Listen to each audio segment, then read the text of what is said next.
आप जरा सोचिए कि एक स्कूल में शराब का गोदाम हो, उस स्कूल में जिस राज्य में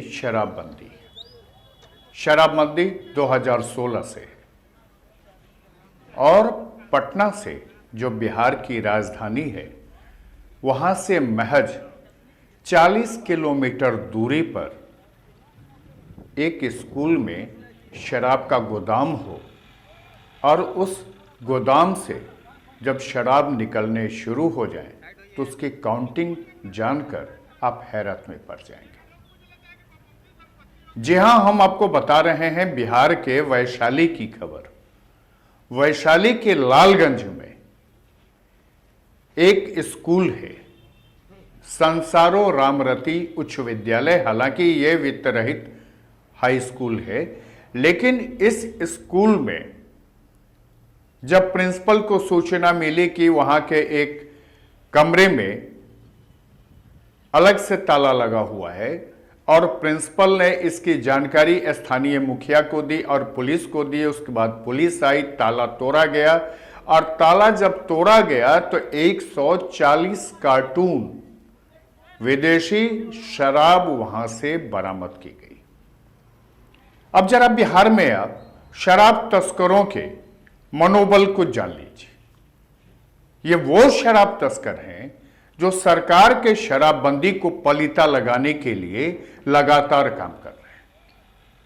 सरकार ने इसके लिए अलग से पुलिस की व्यवस्था की है, एक्साइज डिपार्टमेंट है जिसमें पुलिस की तैनाती की जाती है और बावजूद ये 140 कार्टून एक स्कूल में अगर बरामद होता है तो आप अंदाजा कर सकते हैं कि बिहार में शराब माफिया कितने मजबूत हैं और सरकार कितनी कमजोर है। जरा अंदाजा कीजिए, 140 कार्टून यानी एक कार्टून में 10 से 12 बोतलें शराब की होती हैं। कुल मिला के कितनी बोतलें हुई?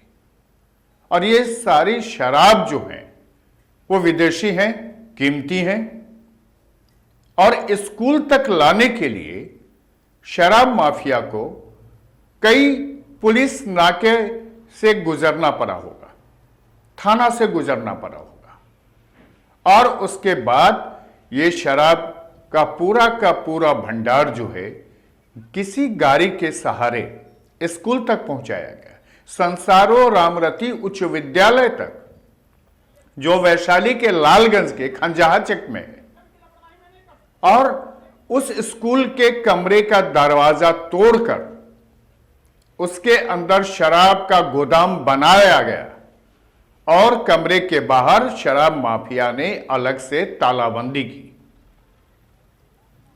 यह हैरत की बात इसलिए नहीं है कि बिहार में शराब माफिया का समानांतर सरकार चल रही है।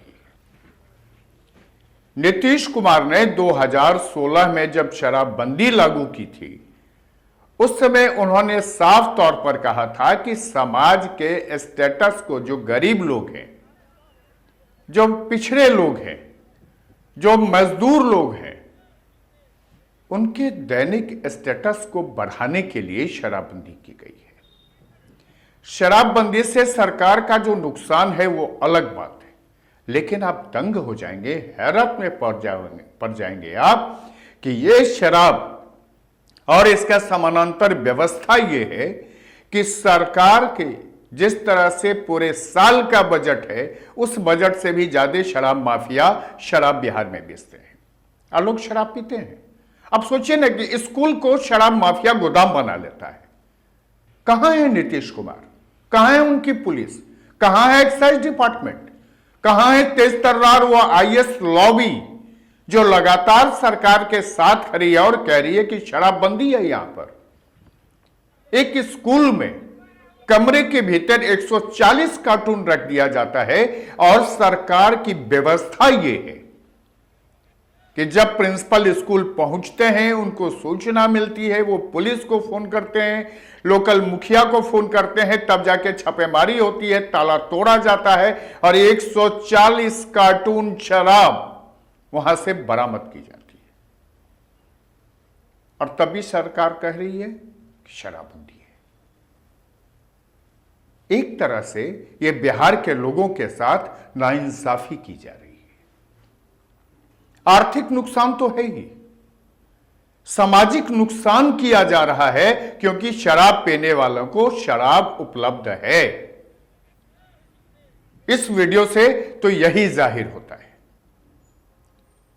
हम आपको दिखाते हैं पूरी खबर। जो आप देख रहे हैं कि मेरे स्क्रीन पर यह खबर चल रही है, यह संसारो रामरती उच्च विद्यालय है और इस विद्यालय के कमरे में शराब माफिया ने शराब का गोदाम बनाकर ऊपर से अपना ताला मार दिया। यानी शराब माफिया कितने मजबूत हैं, इसका अंदाजा है ये, उसका उदाहरण है ये। नीतीश कुमार को चाहिए कि यहां पर कोई कार्रवाई करें, लेकिन कार्रवाई किस पर करेंगे? शराब माफिया तो पैसा खर्च करता है, कानून को अपनी मुट्ठी में रखता है, लोगों तक शराब पहुंचा रहा है और सरकार अपने पेट थपथपा रही है कि हमने बिहार में शराब बंद कर दिया है। ह्यूमन चेन बनाया जा रहा है और एक शिक्षालय को शर्मसार किया जा रहा है। यह बिहार है जहां शराबबंदी के बावजूद शराब माफिया और शराब कारोबारी का समानांतर सरकार चल रही है और ये प्रशासन, सरकार के मुखिया हाथ पर हाथ धर के बैठे हैं, क्योंकि उनके बूते कुछ नहीं है। उनकी पुलिस निकम्मी है जो ऐसे शराब माफिया के खिलाफ कार्रवाई नहीं कर पाती है। क्या उस स्कूल में बाहर के कोई शराब माफिया आके शराब गोदाम बनाया या इलाके के किसी शराब माफिया ने बनाया? कौन है वो शराब माफिया जो 140 कार्टून ला करके स्कूल के एक कमरे में जमा करता है, गोदाम बनाता है, वहीं से बेचने की तैयारी में जुटता है? पूरी व्यवस्था है,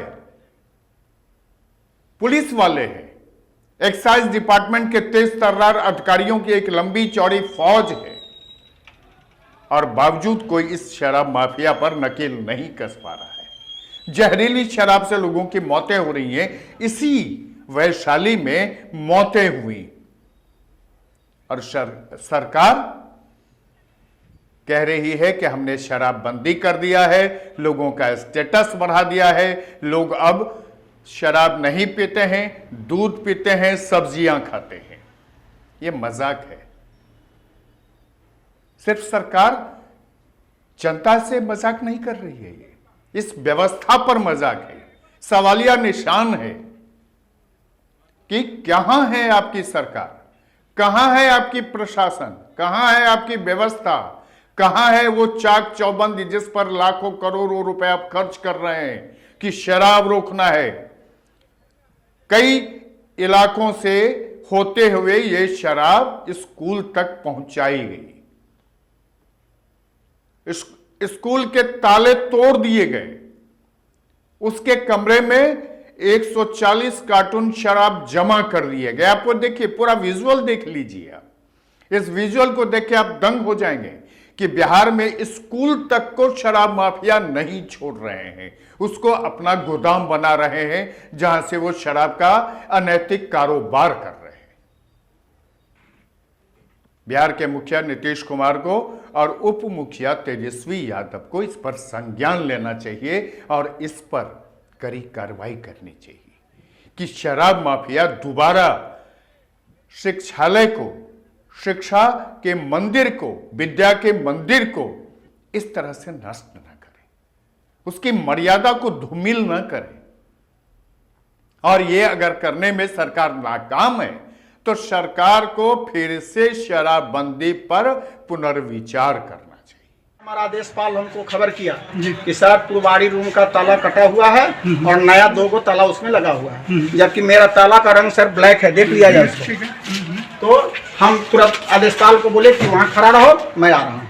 मैं आया, मैं ताला जब दूसरा देखा तो मैं तुरंत जो है सो स्थानीय जो हमारे प्रतिनिधि हैं मैं उनको खबर किया और इसके बाद अपने स्तर से मैं थाना और लोगों को मैं खबर किया और तब से मैं तत्पर हूँ। आदेशपाल कहाँ रहते हैं? आदेशपाल सर ये वित्त रहित संस्थान है सर। अच्छा। यहाँ के टीचर को वेतन नहीं मिलता है सर। 7 साल से हमारा अनुदान लंबित है सर। ठीक है। हमारे आदेशपाल शाम को रहते हैं, रात में वो यदा कदा आके सोते हैं, नहीं सोते हैं। जो बात है इफेक्ट है, कोई नहीं रहता है यहाँ? नहीं, रात में नहीं रहता। रात में 8 बजे 9 बजे तक रहता है। इसके बाद घर में चले। जब सर वेतन व्यवस्था जो आप सोच सकते हैं सर कि हमारी स्थिति क्या है, हमारे साथ क्या खेल हो रहा है। मिला कुछ नहीं और सारे लोग हम पर जो है सो अंगुली उठाने के लिए तैयार है। हमारा क्या दोष है सर? आदेशपाल को घर सोने के लिए आदेशपाल सर घर सोने के लिए नहीं है तो उसको सर, लेकिन यदा कदा रहता है सर, यदा कदा रहता है। रात नहीं था सर, सुबह वो आया भोर में तो वही कंसर्ट होते नहीं देखा सर। मतलब आपकी नज़र में ये महज संजोग है कि रात नहीं था, रात में दारू आ गया? रात में दारू आया और कल तक शाम तक तो हम लोग देखते करिए तो अच्छा कि हमारा तालाब अपना था। कल शाम तक था? हाँ बिल्कुल, कल शाम तक थाना था तो मेरा ताला था। अगर कल शाम में ताला दिन में ताला नहीं होता तो मैं दिन में ही खबर करता। तो कल आदेशपाल रात में चला गया घर? हाँ, शाम को मैंने 8 बजे 9 बजे तक जैसा उसका कहना है उससे भी पूछ लीजिए। 8 बजे 9 बजे तक वो जैसा बोला कि हम चलेगा 8 बजे के बाद, शाम 8 बजे? हाँ शाम 8 बजे 9 बजे के बाद चला गया। इसके बाद सुबह भोर में आया, क्योंकि उसको रोज अपना हिसाब से कोई भी जो है उस हिसाब से आया, हमको खबर किया सर। मैं वहाँ से एकदम तत्पर हूँ। इस समय से मुझे जानकारी हुआ और मैं तब से तत्पर हूँ। अपने स्तर से जो मुझे बुझाया उसका मैं उपाय किया। शराब मिलने की सूचना किसने दी पुलिस को? सूचना मैं दिया, मेरे द्वारा दिया गया। जी सर, मैं यहाँ का हेडमास्टर तो मेरी जवाबदेही बनती है ना कि मेरे अगर जानकारी में अगर कोई अवैध काम हो रहा है तो उसकी जानकारी मैं प्रशासन को दूँ, स्थानीय प्रतिनिधि को दूँ। क्या नाम है आपका? मेरा नाम पवन कुमार शुक्ल हुआ। क्या हुआ यहाँ पे? HM हुए सर। कौन सा स्कूल है? क्या नाम? संसारो रामरति, वहाँ सर बोर्ड है संसारो रामरति उच्च विद्यालय खंजा चक वृंदावन। ये सब बीत रही थी। एसएचओ को दिए होंगे सूचना, एसएचओ साहब की तरफ से भी। तो सूचना के बाद आए तो क्या पाए यहाँ पर? सूचना के बाद आया कि यहाँ पर ताला लगा हुआ था, डबल ताला था जी। ताला तोड़वाए तो अंदर स्कूल का व्यवस्था तो आपके बहुत सारा कार्टून में शराब था यहाँ पर। और उस समय यहाँ पर मौजूद ये सभी लोग थे, उन लोगों की समस्या सब कुछ फिर यहाँ शराब कैसे स्कूल से शराब बरामद हुआ? खुलासा में अब तक के लिए इतना ही। फिर अगली खबर के साथ आपके सामने आएंगे, लेकिन तब तक याद रखिए खुलासा मीडिया को सब्सक्राइब करना मत भूलिए। नमस्कार।